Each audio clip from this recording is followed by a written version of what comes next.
Hey, it is Michael Douglas James, and I'm coming back at you with another video for the day. It's been a long day, so I just like making content and whatnot. So let's go on. Let's talk about the Dodge Dart, or the discontinuation of the Dodge Dart, and things that led up to it, and what are my thoughts on why it is gone in the US, if you get my drift. So the Dodge Dart, it came out in May of 2012 as a 2013 model and ran until September of 2016. Throughout its process, it didn't perform well in its last year. It sold right under 90,000 units. Years previously to that, we're barely hitting 100. If that, and for a compact size vehicle, those numbers are pretty low, as it was competing against the Hyundai Elantra, the Honda Civic, Nissan Sentra, Ford Focus, Chevy Cruze, and vehicles along those lines that each do well, usually well over 100,000 vehicles a year, as well as its counterpart, the Chrysler 200, that fared less than the Dart. Both were discontinued.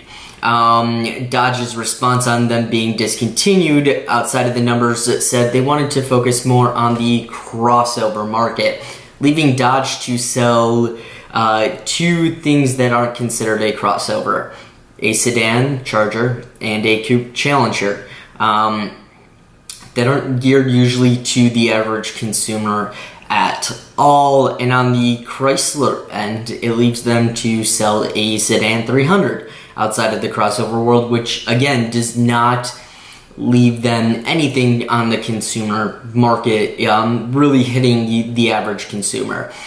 Other factors that possibly went into this death was the major lawsuit that is continuing to go on over the transmissions, where the car on the automatics, not on the manual transmissions, but on the automatics, would randomly shift themselves into neutral, which could, I mean, that's a huge safety issue on any fault. Your average driver, just driving down the highway, if the car throws itself in neutral, that could be, not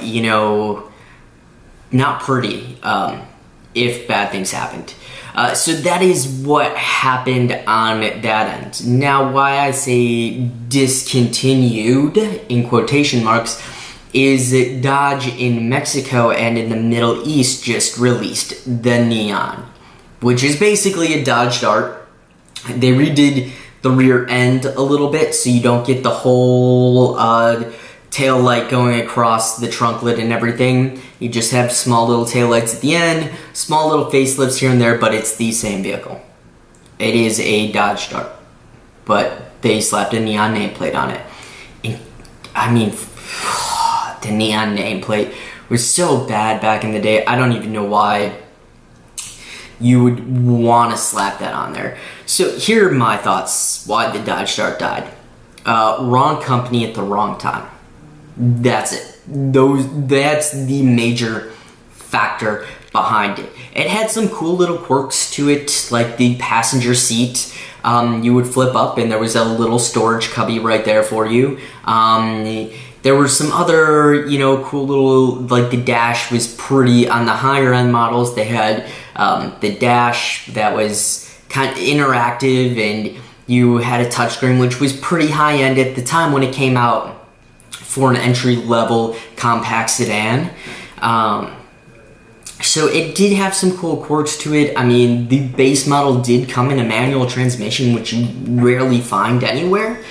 So that was also pretty cool. Their marketing was based around race enthusiasm, and kind of, even though for a compact car, made you feel like you had more, like you had a little bit of muscle behind it because it had that Dart nameplate.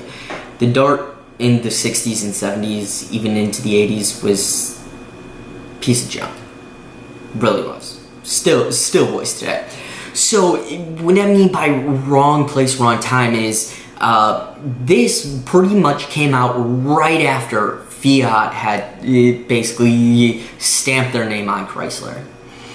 And the issue with that is they didn't have enough behind them at the time to build it up. If this car would have come out 2 years later as a 2014 or 2015 model, probably could have pushed ahead a little bit more.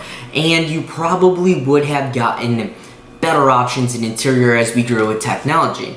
You have to figure the never really promoted the base model of the vehicle, as a lot of car dealers don't, but they made everybody who felt like they walked in the door like you were getting the high-end car.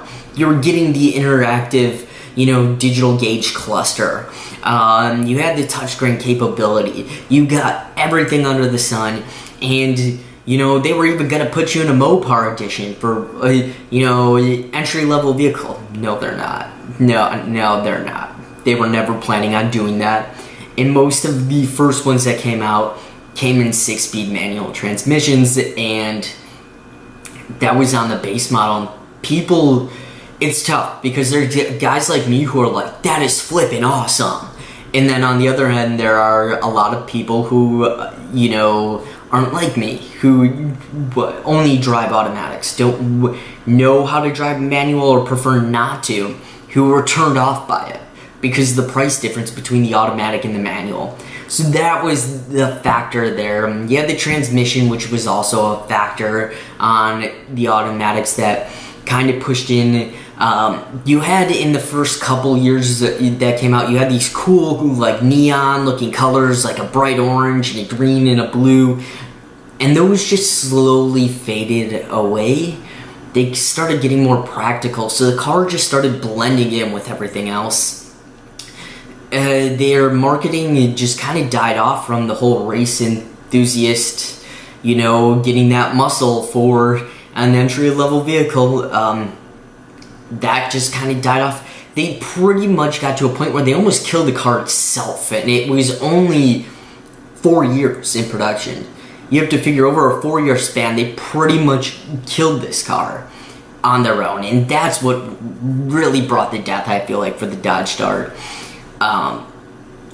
It could have been fun if they would have done an all-wheel drive version of it. I think it would have sold more, especially if they had an all-wheel drive with a manual transmission. I think that would have sold more. I think if they would have kept the quirky neon colors throughout the entire run and brought out more of them, that would have been cool. If they would have had an STR4 version of it, that would have been cool.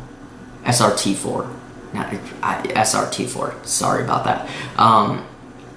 So there's a lot of things they actually could have done with this vehicle that they didn't do, and I kind of blame that on themselves. Like I said, it was pretty much a year before this car was introduced that Fiat had taken over Chrysler. About 2 years-ish. So, the whole transition period was still kind of engulfed in itself. And I feel like if they would have waited, if they just would have waited a little bit longer and helped develop their own brand and what they wanted out of this vehicle, I think it would have succeeded more than it actually did, and probably would be, it would outsell some of their competitors, which it didn't. It didn't outsell anything. Well, except for the Chrysler 200, but it's a Chrysler, with the Chrysler nameplate, but they're the same vehicle. I'll take that away. So what I'm saying is it didn't really... it wasn't planned right because they had too much going on. They had their branding transition that they were still working with, plus they wanted to get this vehicle out right away, and that ultimately brought the death. So the death really comes down to the Dodge Dart was produced by the wrong company at the wrong time. If you would have waited maybe 2 years, it would have been the right time, but possibly still the wrong company. I still don't think that Fiat and Chrysler are where they need to be on a branding scale and how they want to produce their vehicles, and we may not see that for a while. So really, the two factors, wrong company, wrong time, and hopefully it works out as the neon in Mexico and the Middle East. On that note, I'm out. Peace out, growth.